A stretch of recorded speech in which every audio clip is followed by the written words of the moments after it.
twalabise nti ababiri bano tebakyaliwo. That is Daddy Andre ne Nina Rose. Avuddeyo nga yekalakasa era nayogera bingi nnyo ebikaawe eri abasajja abatumenya emitima.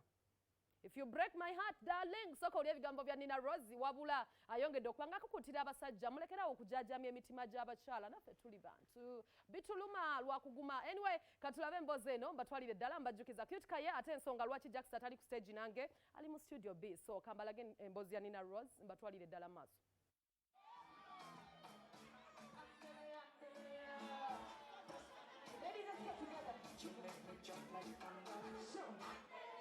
Is what to do. So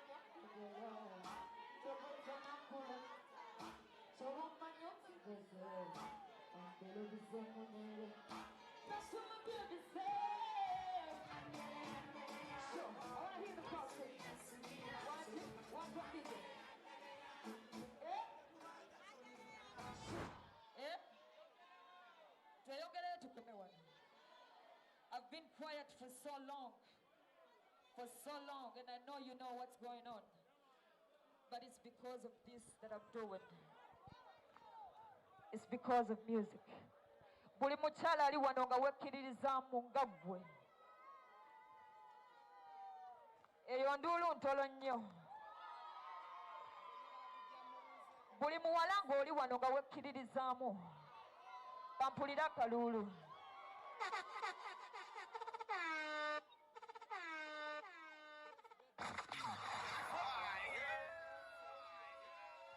Wena ni somebody sibona bwembanjo ya mapenzi aga real love chimala ne wendi omutima gwemba nguwulira what's papa what's one would do to make this era what's power I'm sure and I never knew that I was a crush yeah gwe manyi want from me as long as you have I say you're Beyonce you're my Jay-Z my eyes on you.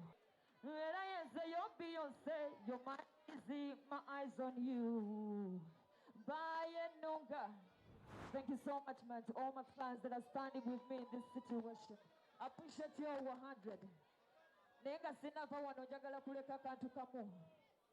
Abasajja, respect a woman. Abasajja mbasaba busabi, respect a woman. Bana kamba uli respect a woman. Respect a woman. Respect a woman. Sirina interview jengenda kola. Okay, that is Nina Rose for you, darling. Mukama kugumye, because I feel the pain inside there. But thanks for being a strong woman. Etedi chitagwa, if you're not to be itamo. But as she said, respect a woman. You never know. Now I'm nango inaba na bawalo waja bazala. Sorry, my love, I'm so emotional about that. Nayenga ate kunsonga zezimu